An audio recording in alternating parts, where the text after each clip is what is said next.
The orchestra is locked in, every breath synced to a baton, moving barely a centimetre. Carlos conducted fewer than 200 concerts in his entire career. Musicians called it a psychic battle.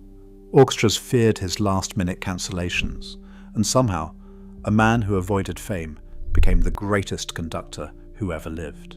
Understanding just how good he actually was begins not on the stage, but in exile. Born into a world already defined by music and unrest. His father, Erich, stands among the most respected conductors of his generation, a man whose standards are as unforgiving as the times. When the Nazis take power, family flees Germany. Carlos is just 5 years old when they arrive in Buenos Aires, trading the concert halls of Europe for the crowded streets and smoky cafes of Argentina. Exile is not just a change of scenery, it is the beginning of a lifelong tension between belonging and escape. Inside the Kleiber household, music is never just background, it is a test, a discipline, a promise. Erich Kleiber, uncompromising and exacting, drills Carlos in the basics, piano, harmony, the architecture of a score. Lessons are relentless, approval is rare. Carlos watches his father prepare for performances with a kind of ritual intensity, every phrase rehearsed, every gesture measured. Perfection is not a goal, it is a requirement. But even as Carlos absorbs this legacy, he feels its weight. The young Kleiber studies at the Conservatorio Nacional in Buenos Aires, mastering piano and composition, but he hesitates to follow his father's path. For a while, he tries law and chemistry in Zurich, searching for a life less haunted by expectation. Yet music keeps pulling him back. By 1950, he abandons his other studies and returns to the conservatory, this time with a sense of purpose sharpened by exile and family history. What does it do to a child to grow up in the shadow of a legend, in a country not his own?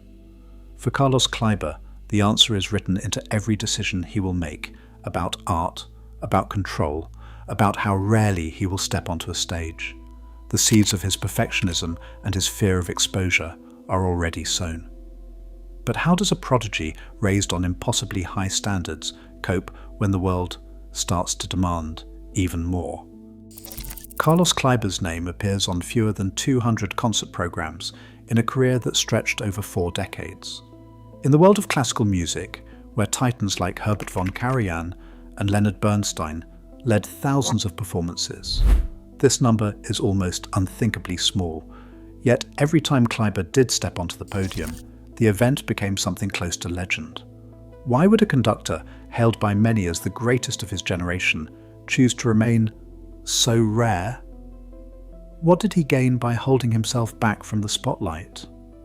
Kleiber's refusal to sign with major orchestras was not just a quirk, it was a calculated act of self-preservation. He turned down permanent posts with the Berlin Philharmonic, the London Symphony Orchestra, and even the Vienna Philharmonic itself, despite their repeated invitations. Instead, he picked his moments with surgical precision, returning to the Vienna Philharmonic for select projects that would define his reputation. These appearances, especially his Beethoven symphonies and Strauss's Der Rosenkavalier, became touchstones for musicians and audiences alike. Each one carried the weight of anticipation, the sense that something extraordinary might happen or might never happen again. By choosing Scarcity, Carlos Kleiber changed the rules of what it meant to be a maestro in the late 20th century. In an era hungry for stars and endless touring, he turned his back on routine and repetition, making each concert a kind of musical high-wire act. The Vienna Philharmonic, in particular, became his favoured laboratory, a place where his demands for perfection met an orchestra willing to chase his vision, however elusive. But scarcity comes at a cost. The fewer the appearances, the higher the stakes. What kind of pressure builds when every concert feels like it could be the last? And what happens when that pressure becomes too much to bear? Musicians filed in carrying not just their instruments, but a kind of nervous anticipation. Carlos Kleiber was already there, eyes fixed on the score, silent. The session log from May 1979 records what happened next. Rehearsal halted at 5:42 p.m, not for a technical glitch, but because Kleiber demanded a full retake of the first horn line. Players described the atmosphere as suffocating. For some, it was a privilege to be pushed to the edge of their abilities. For others, it bordered on psychological warfare. A letter found in the orchestra's archive captures Kleiber's own words. He wrote, "A single imperfect note can taint the whole performance." He was not exaggerating. If a phrase fell short of his vision, he would stop everything, sometimes after just a few bars. One violinist recalled how Kleiber would fixate on a single passage, repeating it for hours until the sound shimmered exactly as he imagined. Another log entry notes simply, "Kleiber left rehearsal after 42 minutes, citing need for mental silence." The Munich press called it a psychic battle, not just between conductor and orchestra, but between the idea of perfection and the limits of human endurance. Why did Kleiber push so hard? And what did it cost the musicians who followed him into that crucible? The answers would soon spill beyond the rehearsal room as exhaustion and anxiety began to seep into the public eye. Cancellations began to ripple through the classical music world like shockwaves. In Berlin, the Philharmonic season was thrown into chaos when Carlos Kleiber withdrew days before a scheduled Beethoven symphony cycle. Internal memos from 1979 show administrators scrambling to find replacements, while musicians whispered about the conductor's sudden disappearance. The press seized on these events, labeling Kleiber both a genius and a liability. One headline read, "The greatest conductor who won't conduct."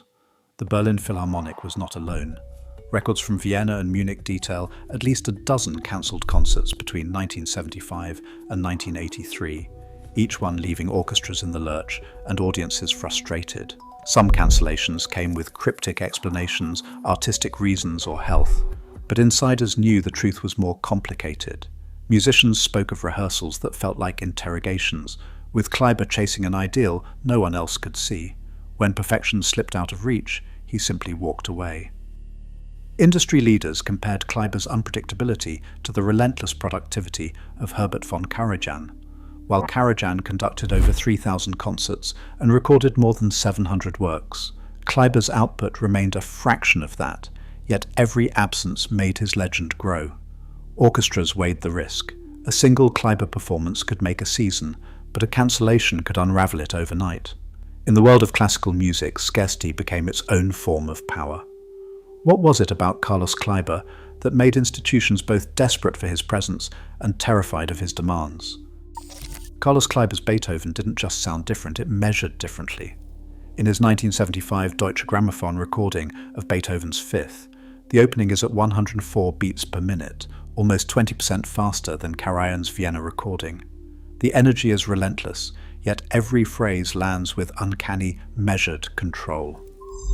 In Beethoven's Seventh, analysts charted his tempo map and found sudden accelerandos and perfectly timed slowdowns, creating a tension and entropy higher than any rivals.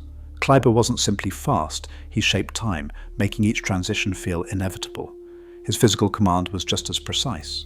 Video analysis from Vienna shows baton movements averaging only 1.2 centimeters per bar, less than a third of Karajan's.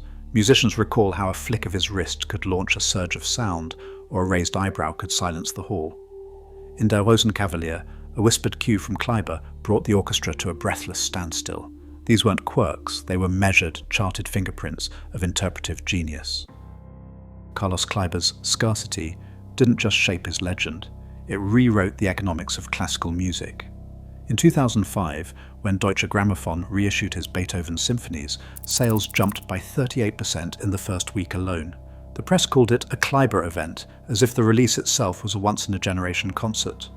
Original LP records and early CD pressings began trading at double, sometimes triple, their catalogue value.